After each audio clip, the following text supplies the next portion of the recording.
경제 공부를 열심히 하시는 여러분 반갑습니다. 오늘의 핫 이슈 진단의 김종철입니다. 자, 오늘의 헤드 타이틀은요. 일본 끝까지 간다. 제3국 우회 수출도 차단한 상태에 놓여져 있습니다. 과연 이 시점에서 아베가 가장 두려워하는 것은 무엇인가?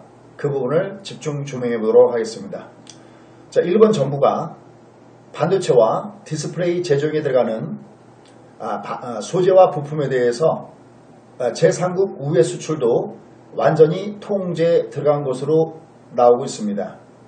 삼성전자하고 SK하이닉스가 고순도 불화수소, 보통 우리가 에칭가스다라고도 부르기도 하고요. 혹은 불산 이렇게 부르기도 하죠. 이 불화수소하고 그 다음에 포토레지스트, 감광액이라고 얘기합니다. 이거하고 플로린, 폴리이미드, 소위 3개 주요 부품에 대해서 국내 직수입을 막아놓은 상태에서 이제는 제3국을 통한 우회 수입도 어렵게 해놓았습니다. 자, 이쯤 되면 정말 끝까지 가겠다라는 얘기가 되겠습니다. 그동안에 혹시나 제3국을 통해서 수입이 가능하지 않겠느냐라는 기대감을 가졌던 국내 기업체들한테 완전하게 찬물을 끼얹는 모습을 보여주고 있습니다. 이제는 해외 공장을 통해서 국내 시장으로 들어오기도 굉장히 어렵게 되어져 버렸습니다. 자, 이런 상태 속에서 우리가 살펴봐야 될 중요한 핫 이슈 부분들이 몇 가지가 놓여져 있습니다. 지금 현재 말씀드렸던 대로 이번에 참여연 선거에서 대략 기본적으로 과반수는 당연히 넘는데요. 대략 3분의 2를 넘느냐 안 넘느냐에 따라서 상당히 바로 아베의 입지는 굉장히 달라집니다. 지금 아베가 원하는 것은 바로 전쟁이 가능한 국가, 바로 여러분들 알고 계시는 자위들을 해외 파견이 가능한 이런 나라를 만드는데 이 헌법 개헌을 위해서는 3분의 2가 필요합니다. 그래서 이번에 참여 선거 이후에 좀 일본이 달라지지 않겠는가 라는 기대감을 가졌었는데 지금 나와 있는 내용들을 보면은 전혀 그게 아닌 것 같습니다. 굉장히 강력하게 아베 정부가 한국 제재에 나서고 있는 모습을 보여주고 있습니다. 자, 그러면 과연 또 하나의 카드, 우리는 여기에 어떻게 대응할 것인가? 그리고 아베가 가장 두려워하는 것은 무엇인가? 일단 이번에 2020년 내년에 바로 도쿄 올림픽이 열립니다. 자, 그런데 여기에 강하게 아킬레스건으로 떠오르는 곳이 있습니다. 바로 얼마 전에 농수산물 수입 금지와 관련돼서 WTO에서 일본이 패소를 했죠. 이때 아베가 굉장히 경로했다는 얘기가 나오고 있습니다. 후쿠시마는 이번에 원전 사고로 인해서 방사능 오염지이기 때문에 농수산물에 대해서 우리가 수입하지 않는 이 부분에 대해서 우리는 당연하다고 생각하는데 지금 일본의 아베는 그렇게 생각하지 않는 것 같습니다. 자, 그런데 이게 굉장히 화두로 떠오르고 있는 이유가 있습니다. 그게 뭐냐면 내년에 도쿄 하계올림픽에서 아킬레스건으로 떠오르겠다라는 기세가 나오고 있는데요. 그것은 왜 그러냐면 바로 후쿠시마에서 나오는 농수산물을 올림픽 선수단에다가 제공한다라는 얘기입니다. 정말 아베는 자밖에 모르는 거죠. 일본의 농산물이 안전하다. 또 다음에 후쿠시마 사태로 인해서 국격이 많이 훼손당했기 때문에 바로 올림픽을 통해서 다시 국격을 회복시킨다라는 겁니다. 이번에 도쿄 올림픽의 컨셉이 있습니다. 바로 그것이 뭐냐? 부흥입니다. 부활입니다. 즉 일본의 국격을 다시 부흥시키고 부활시키는 거다. 그러려면은 후쿠시마 농수산물이 아무런 해가 없다는 것을 스스로 입증하겠다라는 겁니다. 결국 이번에 WTO에서 내린 결정도 이것도 믿지 못하겠다는 거죠. 바로 이 부분 관련돼서 세계 언론들이 들썩이고 있는 상황입니다. 그 다음에 또 하나 있습니다. 지금 후쿠시마현 근처에 해수욕장을 다시 개장을 했습니다. 많은 사람들이 저 물 저거 안전할까? 라는 얘기를 계속해서 하고 있습니다. 어쨌든 지금 아베는 여러 가지 방면에서 일본의 부흥을 꾀하고 있습니다. 자, 그런데 중요한 기사가 하나 나와 있습니다. 일본의 후쿠시마 방사능은 앞으로 82년, 28년도 아니고요.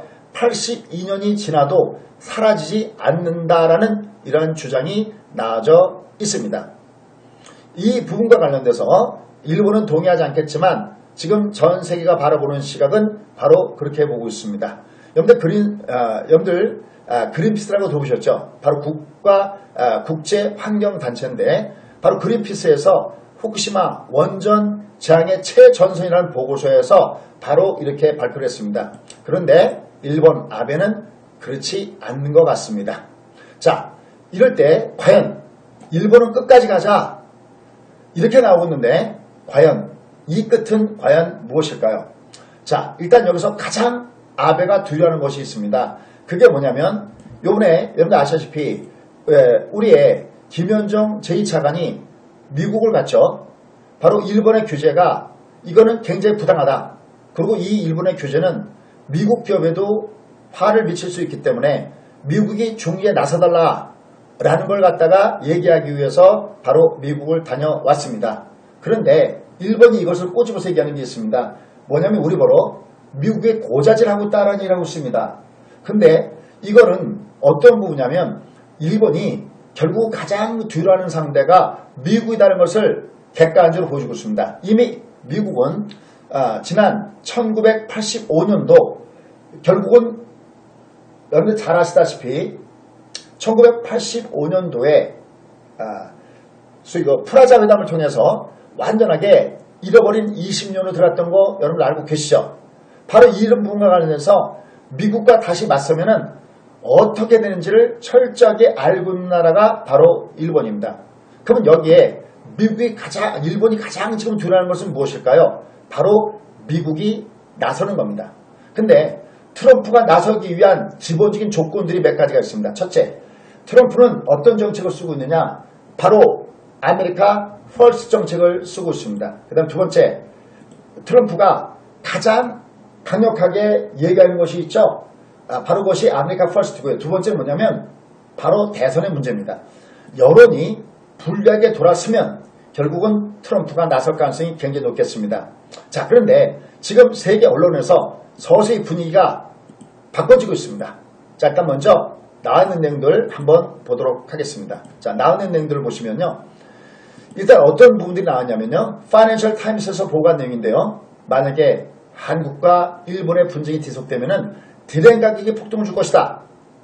이렇게 되면은 가장 해를 없는 업체들이 많이 있죠. 대표적으로 미국과 그 다음에 유럽 국가들 많이 해를 입습니다.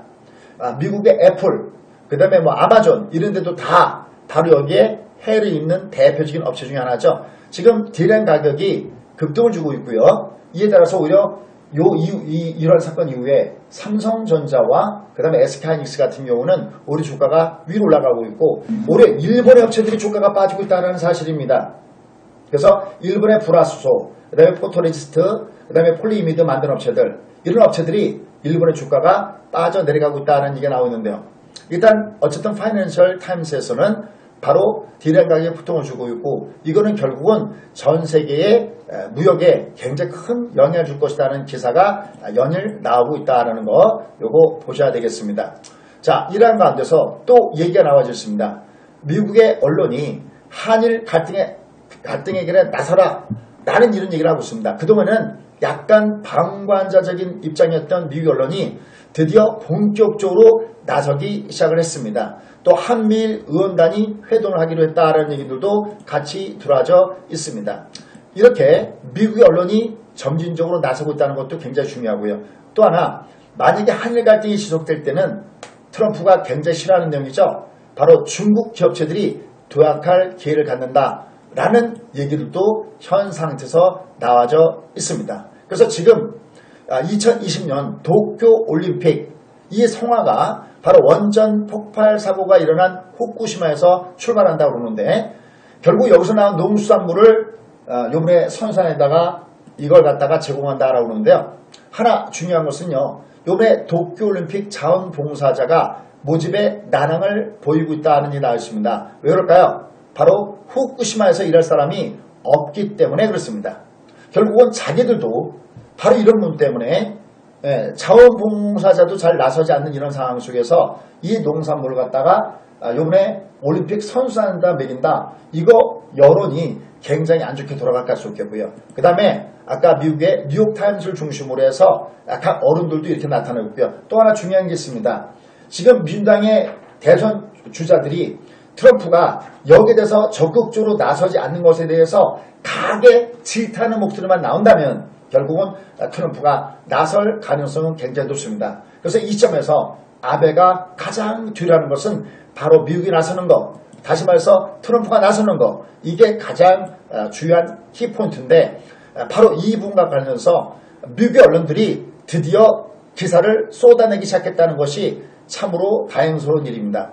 물론 이에 앞서서 이거보다 더 먼저 이것이 해결되려면은 바로 우리와 일본과 우리의 정상들이 만나서 해결하는 내용들이 있습니다. 그러니까 우리의 문재인 대통령과 일본의 아베가 직접 만나서 해결하는 부분들이 있습니다. 물론 이 부분에 대한 가능성도 거론되고 있습니다. 지난 2014년도 바로 오바마 대통령 시절이었습니다. 이때도 우리가 일본하고 사이가 굉장히 안 좋았을 때 오바마 대통령이 중재에 나서서 결국은 간접적으로 이거에 대한 해답을 얻었던 적이 있었습니다. 근데 여러분 아시죠? 트럼프가 정말 또 싫어하는 것이 바로 오바마 대통령이죠. 트럼프가 대통령 당선되자마자 가장 먼저 했던 것이 바로 오바마 지우기죠. 그러니까 오바마가 썼던 이 정책을 그대로 트럼프가 쓸 것인가, 이건 아직까지는 굉장히 현재선 쉽게 예단할 수 없는 부분입니다. 다만 지금 미국의 언론이 한일 갈등에 직접 나서지 않고 있는 트럼프에 대해서 드디어 공격하기 시작을 했고요. 여기에 만약에 민주당 대선 주자들도 나서서 역시 하나의 빌미거리로서 이걸 사용한다면 트럼프도 나서지 않을 가능성이 나설 수밖에 없는 이런 상황이 형성되고 있습니다. 여기에 일본은 이미 2차 세계대전 때 미국으로부터 핵폭탄을 2개나 맞았고요. 그 다음에 그것 갖고서도 또 안 되니까 그 다음에 1985년도에 바로 앞서 말씀드린 대로 프라자회담에서 이번에는 환줄로 또 2대 맞았습니다. 결국 일본은 미국에 대한 트라우마가 있습니다. 미국의 말을 안 듣는다. 이거는 상상할 수 없습니다. 그래서 현재 아베가 가장 두려워하는 것은 그건 뭘까요? 물론 지금 굉장히 싫어하는 것이 우리가 일본의 제품을 불매한다. 또 우리가 이것을 WTO에다 제소한다. 또 지금 현재 누가 과연 이걸 우기고 있는지 잘못 어기고 있는지 이것에서 검사받자, 이런 여러 가지 얘기가 있지만 그래도 현실에서 가장 아베가 두려워하는 것은 바로 미국 트럼프가 나서는 일입니다. 그런데 이게 조금씩 가시화되고 있는 것 같습니다.